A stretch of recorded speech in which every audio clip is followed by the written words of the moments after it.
American പ്രസിഡന്റായി Donald Trump ചുമതലയേറ്റതു മുതൽ സ്വീകരിക്കുന്ന നയ സമീപനങ്ങളിൽ നട്ടം തിരിയുകയാണ് പല ലോകരാജ്യങ്ങളും.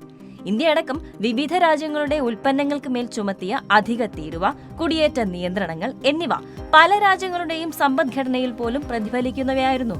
എന്നാൽ ഏറ്റവും ഒടുവിൽ ട്രംപ് നടത്തിയിരിക്കുന്ന നീക്കം ഇന്ത്യയെ സംബന്ധിച്ച് ആശങ്കയുണ്ടാക്കുന്നതാണ്. കുടിയേറ്റം നിയന്ത്രിക്കുന്നതിന്റെ ഭാഗമായി H-1B വിസ അപേക്ഷാ ഫീസ് കുത്തനെ വർദ്ധിപ്പിക്കാനാണ് ട്രംപ് തീരുമാനിച്ചിരിക്കുന്നത്.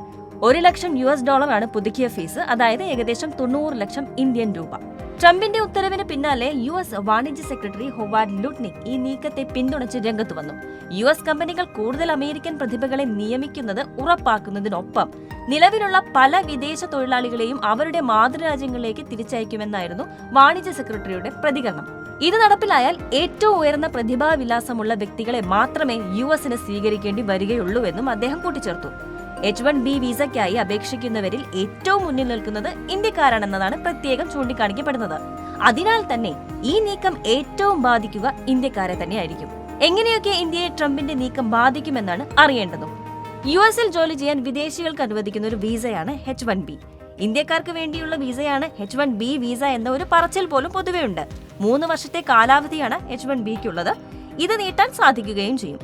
H-1B പ്രോഗ്രാമിലൂടെ ലഭിക്കുന്ന ജോലികളിൽ ഏകദേശം 2/3 ഭാഗവും കമ്പ്യൂട്ടറുമായി ബന്ധപ്പെട്ടതാണ്. എഞ്ചിനീയർമാർ, അധ്യാപകർ, ആരോഗ്യ പ്രവർത്തകർ എന്നിവരെ അമേരിക്കയിലേക്ക് കൊണ്ടുവരാൻ തൊഴിലുടമകൾ സാധാരണ ശ്രമിക്കാറുമുണ്ട്.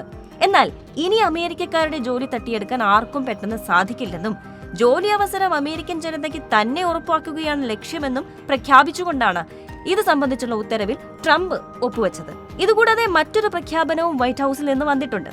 ഗോൾഡ് കാർഡ് എമിഗ്രേഷൻ പദ്ധതി. $10 ലക്ഷം ഫീസ് നൽകുന്ന വിദേശികളുടെ വീസകൾ ഈ നയത്തിലൂടെ വേഗത്തിലാകുമെന്നാണ് ട്രംപ് പറഞ്ഞിരിക്കുന്നത്.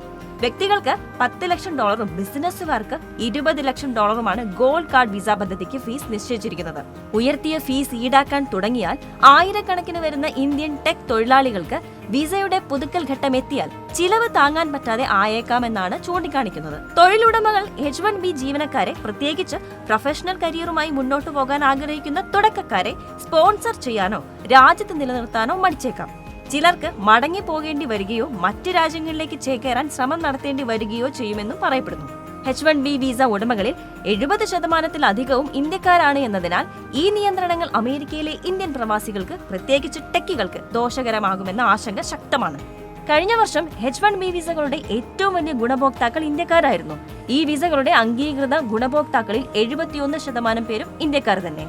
അതേസമയം 11.7% ചൈനക്കാർ 2ാം സ്ഥാനത്താണ്. 2025 ആദ്യ പകുതിയിൽ Amazon.comഉം അതിന്റെ ക്ലൗഡ് കമ്പ്യൂട്ടിംഗ് യൂണിറ്റായ AWSഉം 12,000-ലധികം H-1B വിസകൾക്ക് അംഗീകാരം നേടിയിരുന്നു. കൂടാതെ മൈക്രോസോഫ്റ്റും മെറ്റ പ്ലാറ്റ്ഫോംസും 5,000-ലധികം H-1 വിസ അംഗീകാരങ്ങൾ വീതമാണ് നേടിയിരുന്നത്. അമേരിക്കയുടെ ഈ നീക്കം വിദേശികളുടെ ഒഴുക്ക് തടയുക എന്നത് മാത്രമല്ല ലക്ഷ്യമിടുന്നത്. അമേരിക്കൻ ട്രഷറിയിലേക്ക് $10,000 കോടി സമാഹരിക്കാൻ ഈ നീക്കം കൊണ്ട് സാധിക്കുമെന്നും പറയപ്പെടുന്നുണ്ട്. ബ്ലൂംബർഗ് റിപ്പോർട്ട് പ്രകാരം $1 ലക്ഷം എന്ന ഫീസ് നിലവിലെ ഫീസുകൾക്ക് പുറമെ കൊടുക്കേണ്ടതാണ്. മറ്റു രാജ്യക്കാർക്ക് നിയന്ത്രണങ്ങൾ ഏർപ്പെടുത്തുക എന്ന ട്രംപ് സർക്കാരിന്റെ നീക്കത്തിന്റെ ഭാഗമായിട്ടാണ് ഈ പുതിയ നീക്കം. H-1B പ്രോഗ്രാമിന്റെ ദുരുപയോഗം ദേശീയ സുരക്ഷയ്ക്ക് തന്നെ ഭീഷണിയാണെന്ന് US പ്രസിഡന്റ് ഡൊണാൾഡ് ട്രംപ് പ്രഖ്യാപിക്കുകയും ചെയ്തിരുന്നു.